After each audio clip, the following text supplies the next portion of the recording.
Please sue them. Please sue them. This is America. Get those checkbooks out. Usually, Florida Man Friday is dedicated to stupid or insane criminals, but Florida cops are also Florida man, and sometimes they get up to some bizarre nonsense of their own. Yeah, Kevin wrote this. I read it. That's the format of the show. I find, I never really thought about it until someone, I can't remember where I heard this, but, cops and criminals, not so different. If you've got some dude at high school, the guy who becomes a cop and the guy who becomes a criminal, not too far away from being the same dude. They usually don't face any legal repercussions for their actions, but that doesn't mean the stories are any less wild. So today, rather than focusing on drug-addled, alligator-wielding Florida man criminals, we'll instead be visiting some stories of Florida cops gone wild. Florida cops sued over social media show. Do you know what the most popular game show in Brevard County, Simon, is? Is Simon? No. I don't even know. I assume Brevard County is in Florida. I'm going to guess what's that show where they're Family Feud. It's people on the street said, and it's ding, ding, ding, right? I've only ever seen this parodied in TV shows, so You might think that it's Jeopardy or Wheel of Fortune, or since over 20% of Floridans are over 65, maybe it would be reruns of old game shows like Let's Make a Deal or the Newlywed Game. Oh my god, we just have different game shows in the UK, Kevster. If Brevard County Sheriff Wayne Ivey is to be believed, however, then the actual answer is Wheel of Fugitive. Alright, so he never actually claimed that it was the most watched game show, but he said that everybody watches it, which he said included the fugitives who watched the show to see whether or not they would be on the wheel that week. Is this he's going to spin a wheel and see which fugitive they're going to focus on hunting down that week?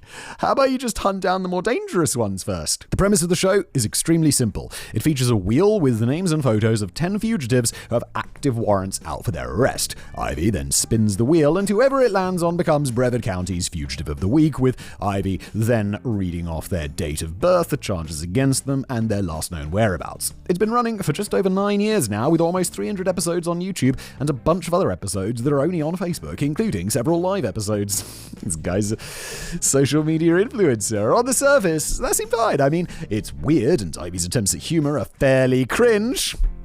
It sounds like we get along. But America's Most Wanted ran for 28 seasons and resulted in over 1,000 arrests, so it's not like there isn't a market for these sorts of shows, as well as evidence that they help law enforcement. Sounds like there's a little opening on YouTube there for a niche hunting criminals. Simon the Bounty Hunter. The internet is not as private as you think it is. Your data is being tracked. Your location is being exposed, and even your ISP can see everything you do online. Why is that allowed? What's going... But it's why you need Surfshark. It doesn't matter why it's allowed. You can fix it with Surfshark VPN, today's sponsor. With Surfshark, you get secure private browsing on unlimited devices. It blocks trackers, it hides your IP, and it keeps your data safe, even if you're on a super dodgy public Wi-Fi. I know, you log into that, and you're like, oh, it's going to be fine, it's not going to be fine. Use Surfshark. Use Surfshark VPN, it will keep you safe. Plus, with features like Clean Web, they can help you avoid ads and malware, while No Borders mode ensures you stay connected wherever you go. And right now, what's that? 4 extra months for free from Surfshark just by going to surfshark.com/blaze. Yes, please. You should start protecting your digital life with Surfshark, shouldn't you? At surfshark.com/blaze. Surfshark.com/blaze. Thanks for sponsoring, and now back to today's episode. Surfshark.com/blaze. Unfortunately, it appeared that Ivy and his team didn't do their due diligence before broadcasting the names and pictures of supposed fugitives all over the internet. Uh-oh. It was February 2021, and David Gay was driving to start his first day of work at a new job. On the way, he received a phone call from the man who was supposed to be his new boss, telling him to not bother coming in. The employer had seen David on Ivy's Wheel of Fugitive and was no longer interested in hiring him. It's going to be turned out that he's not actually a criminal or anything, isn't it? Please sue them. Please sue them. This is America. Get those checkbooks out. David had actually appeared on the wheel 4 times throughout January and February of that year, though he never became Fugitive of the Week. However, and much to David's frustration since it just lost a job specifically thanks to the show, David wasn't a fugitive at all when these episodes aired. He couldn't have been a fugitive since he was already sitting in jail. Oh no, it's a different guy, isn't it? It's just some guy who looks like him. I know that doesn't really sound any better for David, but the situation was a bit complicated. Wait, how is he sitting in jail and also driving to work at his new job? It's got to be someone who looks like him, no? He had received 3 years of probation and a withholding of adjudication for something that happened in 2018. The details of that alleged offense don't appear to be available, but so long as he completed his probation, he would never be formally convicted of anything. Wait, so he's not a fugitive at all? In January 2021, he was arrested for domestic battery, and since this was a parole violation, he was taken into custody. But since he was taken into custody, there was no warrant issued, and as such, he wasn't a fugitive. Oh yes, and that's not why the guy doesn't want him to come to work. The guy probably doesn't want him to come to work because he filled out a form and he said, I'm not a criminal, which he was telling the truth at the time, but then he became a criminal in between getting the job and turning up for the job, right? And the guy saw him on this show and he's like, oh, well, yeah, but you still did domestic battery and broke your parole, so I'm sorry, but no. Oh yes, and those domestic battery charges were also dropped.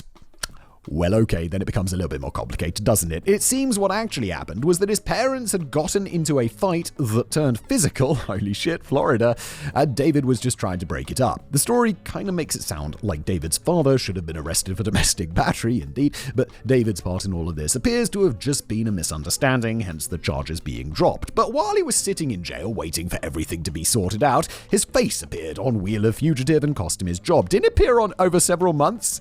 This is crazy. You've got to be more responsible if you're like putting people's faces and being like, hey, he's a criminal, to like the entire county where these people live. Naturally, David sued for defamation. Normally these sorts of cases are borderline impossible to win, but David had a lot going for him. First, it was clear that everything Ivy was saying was being stated as fact, not opinion. Unlike everything on this show, which, even though I do disclose it when I'm saying it's my opinion, this entire show is my opinion. Anything, even if I say this is an absolute fact, it's always, this is an absolute fact, in my opinion, as a fallible man, allegedly. The people were also referred to as dangerous fugitives in the show, and Ivy wanted them off the streets before they could hurt other people. He's not dangerous. Also, falsely calling someone a criminal is basically a textbook example of a statement that would be considered defamatory. Like, for example, if I said that Kevin is a criminal because of all of his crimes. But, as I said, this is all a show about my opinion. And honestly, my opinion isn't even that Kevin committed crimes. That's not opinion. That's a fact. But remember, all facts on this chat... I'm so lost in my own source. I'm sorry, Kevin. Please don't sue me. More important, however, was that this incident directly and demonstrably cost David his employment. The part of any defamation case that's usually impossible is proving damages, but there were very clear damages resulting from the defamatory statements made by Ivy. But they're not going to be very much, are they? Like, you're just going to calculate it in the time that it takes him to find a new job, which is going to be like a couple of weeks of earnings, I assume? Assuming you could get a job? How easy is it to get a job? I don't know. And it wasn't just David. I mean, he was the only one filing suit, but according to an investigation by David and his attorneys from February 2020 through February 2021, there were 60 different people who appeared on the wheel despite not actually being fugitives. And that was just for 1 year out of the show's 9-year run. There could easily have been hundreds of such cases. Lawyers be like... class action lawsuit, baby! And anyone who has read The King of Torts by John Grisham knows that that's how you make bank as a lawyer.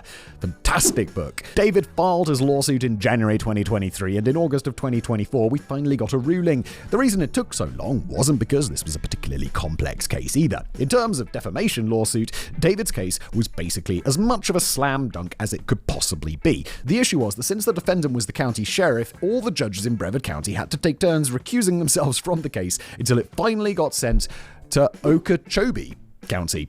Once there, the judge dismissed the case with prejudice in a single-page decision that was really only like 3 sentences long. She cited a 2023 ruling from the Florida Court of Appeals in which the court ruled under Florida common law absolute immunity for words spoken or written by public servants, however false, malicious, or badly motivated the words may be, extends to public servants in judicial and legislative activities and to county and municipal officials in legislative or quasi-legislative activities. That's fucking crazy. That's a law. Basically, that means that they can say whatever the fuck they want. Wait, that's wild. They could just be shouting at the top of their lungs that some famous celebrity's a pedo, and just be like, no matter how egregious. I want to get deputized so I have protection. Basically, I have no idea how that works. Basically, the court ruled that Ivy had absolute immunity and that he could say whatever he wanted, even deliberately mislabeling people as fugitives with active warrants out for their arrest just for his own personal amusement. He's like spinning it round and it's like all these fugitives and then just Tom Cruise's face because he can. And there wasn't a fucking thing that anybody could do about it. To be clear, I'm not suggesting that Ivy was deliberately doing anything malicious just for the lulz. All I'm saying is that the court ruled that he absolutely could. I can't find exactly when it started happening because there are too many damn episodes, but at some point, Wheel of Fugitive did start adding disclaimers to the show saying that all the people had active warrants at the time of filming and they may have already been arrested or the alleged charges may have been dropped. I don't know why he needs to bother. He's got absolute immunity. You'd be like, you could just say like, all of this is extremely true. All of these people are fugitives, even if they're not. And if they're not fugitives, maybe they're pedos. Fuck it, why not? Immunity, baby. What's that movie with the diplomats and the diamonds? It's just... Oh, God. It wasn't always there, though, so presumably this was done in response to David's claims of defamation to provide even more of a barrier against liability. Based on her statements after the court's determination, it sounded like David's attorney really wanted him to take to the state Supreme Court to challenge abuse of immunity. Sounds like a great idea, to be honest, but it sounds very expensive. But that's a costly and time-consuming endeavor, so it currently seems unlikely to happen. Well, attorney, if you really want to change the law, go a little pro bono. People will like you for it. You get famous. You'll be like the lawyer who did. It's nice to be reminded that police are above the law, though, so I do understand. And I do understand that mistakes can happen, but 60 mistakes in 1 year is an awful lot. Well, you make a lot of mistakes when there are zero consequences for your mistakes. It's how it works. At 10 people per episode and 1 episode per week, that's 520 people featured on Wheel of Fugitive in the year that it was investigated. Many appeared multiple times as well, so it's probably closer to 400 different people, and of those 400, 60 weren't actually even fugitives. That's actually terrible. Interestingly, the Will never landed on any of those 60 people, which is a statistical miracle. It would have been fascinating to see what would have happened if Ivy had to read the details of a non-existent warrant, though. Florida cop crashes police cruiser while watching porn. Oh no. What are you doing? Why? What are you doing? I'm sure that everybody watching this episode has been guilty of texting and driving at one point or another. Never. Especially not when I'm drunk and high and also impaired on... I don't know, can't say. I'm trying to think of something worse. But no, I mean, maybe texting and driving. Maybe, sometimes, not really. That, or you don't have a license. And to be fair, this used to be super easy. Back in the olden days, before we were all living our highly impractical science fiction dream of having touchscreens on everything, we had tactile buttons on our phone. The full keyboard may have been better in most situations, but when it came to texting and driving, there was nothing better than being forced to use the number pad. Yeah, I'm so old, I know the T9. You know the T9 where it used the predictive text and you could get real good at it. I have to say though, I didn't really text very much when we had number pads. I would just phone people because I said like I got real good at it. I was mostly joking. I never really did. I just called people. And then iPhones got invented and then it was really easy to type. So cool. And Blackberries before that where it was even easier. But then we realized we like bigger screens and Blackberries kind of suck. Allegedly. Is BlackBerry still in business, allegedly? Sure, it took longer, but with only 12 large buttons, you don't even need to look at the phone to write a text at all. But in 2007, around the time smartphones were becoming more ubiquitous, states began enacting laws to ban texting while driving. In some states, like Massachusetts, this has gone beyond just texting to a total ban on using your phone while driving. Yeah, I mean, I think we have the same. It's like a distraction. You can't be using it. I think you can use it if you've got a map open on it, but that's kind of it. On the one hand, that makes sense, as you shouldn't be watching YouTube videos on your phone while driving. On the other hand, though, there's nothing wrong with listening to YouTube videos like a podcast while driving. I do it all the time. I know, you're probably doing it right now. I know that many of our viewers do this, although they're listeners, Kevin, because they're driving. And honestly, that's why I'm probably going to be hearing this episode. More relevant to driving, however, is you are not even allowed to use... Sorry. Hello, Kevin.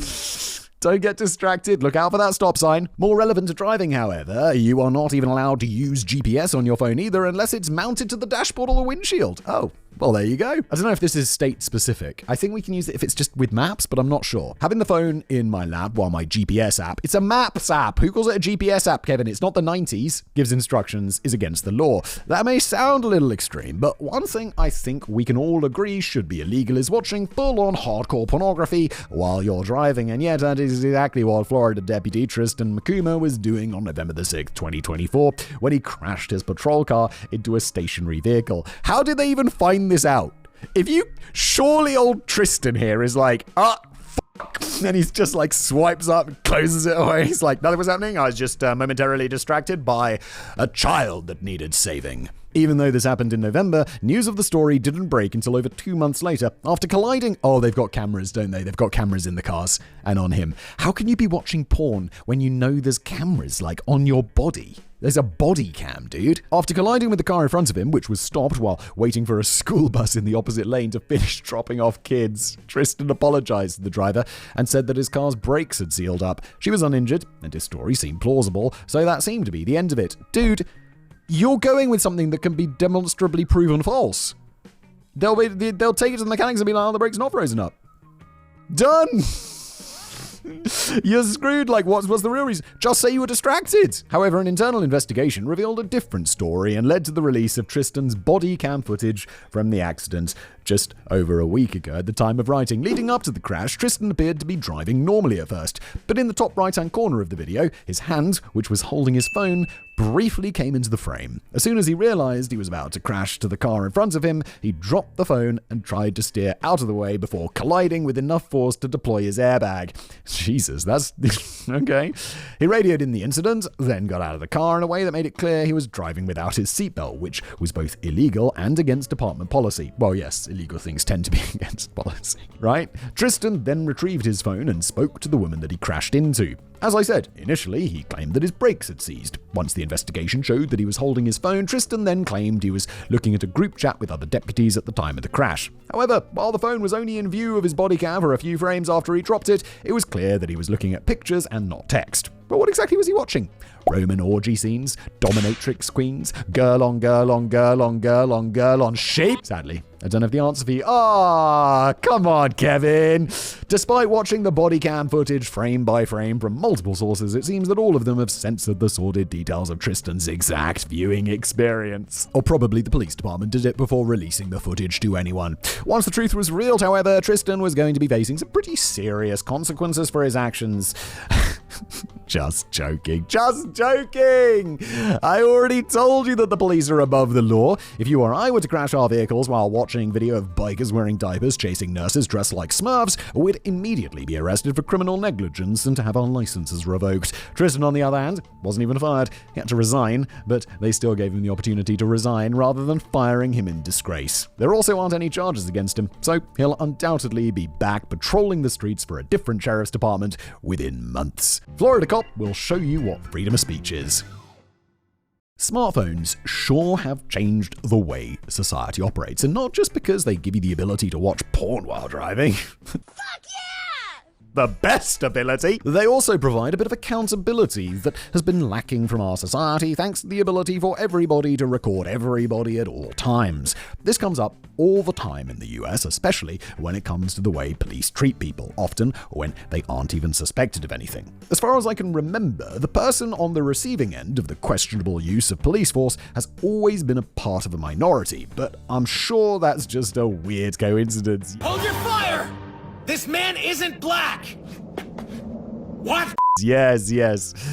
Despite all of the enormous number of statistics. But it's also exactly what happened back in 2020 in a 14-second video that went viral. Unfortunately, because the video is so short, it does lack a bit of necessary context. It began with some sort of altercation inside a restaurant in Wellington, Florida, though the details of exactly what went down aren't entirely clear. According to then 19-year-old Kevin Wygant, a friend of his got in a fight with somebody in the restaurant. Kevin said he helped break up the fight and that he wanted to stay until the deputies arrived so that he could give his statement. The restaurant statement was far less specific, but it doesn't necessarily contradict anything Kevin said. All they really said is that they called the police to have a couple of people removed from their restaurant who refused to leave. It was after the police arrived and already had Kevin in handcuffs that the viral video began. The arresting officer was Florida Deputy Charles Rhodes. No way. Like Chuck Rhodes billions. The video opens with Kevin saying that he had freedom of speech. It is Chuck Rhodes, right? Charles Rhodes. That is the character. Am I imagining that? That is from that show, right? Charles responded with, "Not to us, you don't," which, to be clear, is not how that works. Yes, I do have the freedom of speech. Not to us, you don't. You absolutely do have freedom of speech, even when talking to the cops. Not to us, you don't. Kevin asked, "Oh, I don't have freedom of speech to you," at which point Charles grabbed him by the back of his shirt near his neck, pressed him face against the wall, and said, "Keep f***ing with me, and I'm going to show you what freedom of speech is." Jesus Christ, guys, chill out. That's actually a weird statement, and I'm curious as he did mean anything by it. He's not smart enough to come up with something like really clever, so that's just what he says. That's just what he says. Was Charles going to lock Kevin in a cell and keep him as a captive audience while reciting his 20-minute politically subversive beat poem? Obviously, I realize that this cop doesn't know what a beat poem is, that's for sure. Obviously, I don't really know what a beat poem is, but I know it's something that kind of smart people know about. Obviously, I realize the threat was meant to convey the message, "Shut your mouth or I'll beat your ass." It's just a strange choice of words to get that message across. Had Charles not accompanied his statement with unnecessary physical force, I may have genuinely had no idea what he meant. Regardless, Charles made his threat, which caused quite a reaction from the person filming and everybody else standing around watching. Charles then motioned for another officer to get rid of all the spectators, which was where the video ended. He's also like, you might want to turn that camera off. I'll show you what freedom of speech is. What do you mean by that? Kevin was arrested for trespassing, to which he eventually pled guilty and was given a $100 fine. Charles was placed on administrative leave, which is basically a paid vacation. Is it, though? Because if you go on it, doesn't that look bad on your record? It's like, yeah, you're kind of like off work, but it's not going to look good when you're coming up for promotion or whatever. The Palm Beach County Sheriff said that he took the incident very seriously and did not condone this type of behavior, but I have to question whether or not that's actually the case. According to local news outlets, in the 10 years leading up to this incident, Charles had been investigated for his use of force 20 times. In all of those situations, the department found that the use of force was justified, but none of those cases went viral, so we have no idea what actually happened. I get the police have to use force with moderate regularity as a normal part of their job, but Charles's use of force was enough for other officers to think it warranted investigation every 6 months. I personally find it hard to believe that would keep happening to the same person if all of their actions really were justified, but that's just my opinion. Yeah, what's that? There was a show for a while called, I think it was literally called Justified, where it was every week this like sheriff or whatever would end up killing someone. He's like, and it's justified. And it's like, yeah, dude, but if you do it every week, people are eventually going to be like, are you sure, mate? I mean, you kill a lot of people. It's also an opinion that is clearly not shared by the sheriff's office, as Charles still appears to be gainfully employed by the department. I just can't wait for him to retire so he can finally have time to write his treatise on the meaning of freedom of speech. We're all excited about that and only hope that it takes the form of beat poetry. Florida cop is Sheriff Grady Judd. Polk County Sheriff Grady Judd is a man who needs no introduction and defies all explanation, so I'm not really going to give you either. Realistically, it would take an entire episode to fully capture the essence of Grady, but I couldn't have an episode dedicated to Florida cops without at least giving mention to the state's most famous and iconic sheriff of all time. I have no idea who this is. Many of our viewers are well acquainted with Grady and his legendary press conferences. Kevin? No idea, please explain. But since you have no idea what's going on here, Simon, love you, Kevster.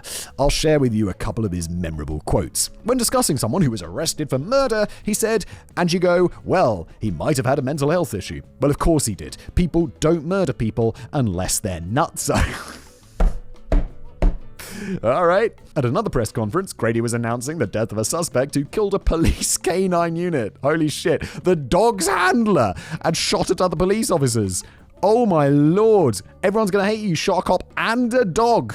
You're hitting everyone. That's everyone. Because of the dog, not because of the cop. It's a tasteless joke. I apologize. When asked why they shot the suspect 68 times, Grady answered, because we ran out of bullets. Oh my lord. That is mad to say, even if it's like, yeah. And of course, when tasting a coffee that a local shop had named Java Judd in his honor, he stated at the live taste test, this one smells like armpits. Kind of like this guy. Tells it like it is. And I'm going to tell you like it is by saying that's the end of today's episode.